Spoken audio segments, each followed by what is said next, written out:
If you want to be a Christian, if you want to truly deny yourself, pick up your cross, and follow Jesus, then you need to live a life which embodies the principles that Jesus espouses, particularly amongst other places, but also in the Sermon on the Mount. And that should be one of the sections of the New Testament that one becomes very, very familiar with as a Christian. I am working on that myself, personally.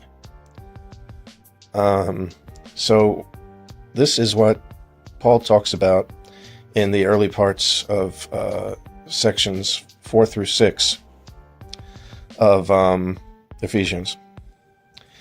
And then he gets into how do you protect yourself from influences, and who are these influencers? Not the ones so much on YouTube, but although maybe some of them, but who are these influencers that seek to take us away from those teachings of Jesus into a much darker way of living?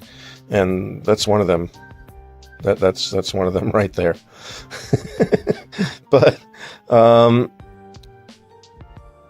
I've been blessed with the opportunity to talk about Ephesians 6, which contains one of the most important sections on spiritual warfare.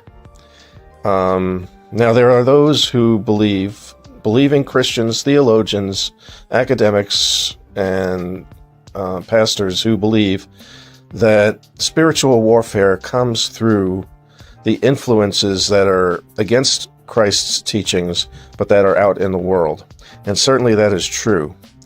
But most of the highly regarded theologians, I'm going to mention a few, Michael Hauser, C.S. Lewis, Martin Luther, and John Wesley, among others, they believe that there is a direct manipulation of our thoughts and beliefs, or at least an attempt to, and that this comes from, as Paul puts it, the principalities and the spiritual rulers of dark places in the heavens, and so forth.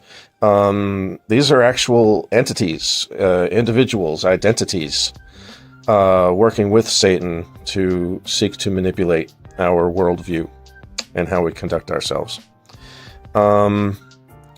And Paul's recommendation on how to defeat them and to live a Christian life that represents the characteristics of the Holy Spirit as far as wisdom and piety and such, is to put on the full armor of God. And that's why I always wear, not always, but very often, you can find me wearing a t-shirt similar to this one. Because I don't know, I find it a little bit difficult myself to remember the belt of truth, the breastplate of righteousness, the shoes of the gospel of peace, the shield of faith, the helmet of salvation, and the sword of the Spirit. Now, I don't know about you, but I haven't devised a way to remind myself about each one of those symbols and what they represent. So I've had to do other things. One of them is I have it on my bracelet. I have each of those that I just mentioned are on that bracelet, and I'll be happy to give you one if you haven't received one from me already. And the t-shirt, and I also have this. Can't do much better than that.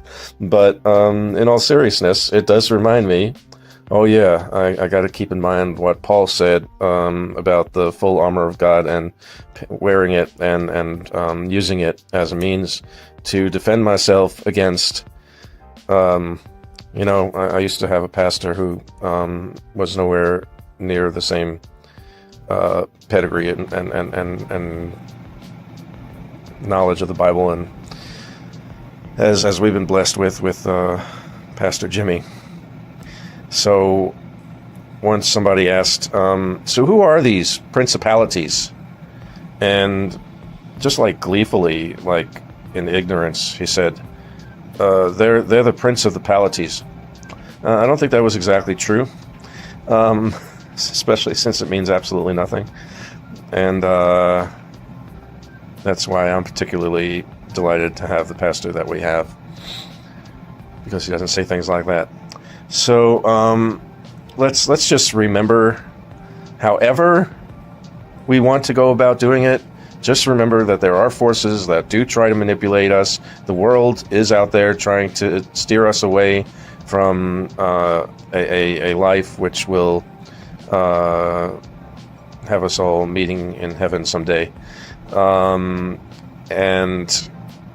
there is this system which Paul has given us, and we are blessed to have it. And if you can't remember, belt of truth, the breastplate of righteousness, the shoes of the gospel of peace, the shield of faith, the helmet of salvation, and the sword of the Spirit, then get yourself one of these. Or wear yourself a t-shirt like that, or wear a bracelet like that. Do something to at least keep it in your mind throughout the day. It's all up to you. But it does help. It does help to resist temptation by remembering to put on the full armor of God. Hey, look, maybe just have an alarm in the morning, and when that alarm goes off and wakes you up, then it reminds you to put on the full armor of God. I don't know, maybe. But I hope you will take Paul up on his wisdom and his suggestion and his symbolic representation of what we have to defend ourselves against Satan, against demons, against and read about it. Read Screw Tape Letters by C.S. Lewis. Read where Michael Hauser talks specifically about the councils, and so forth.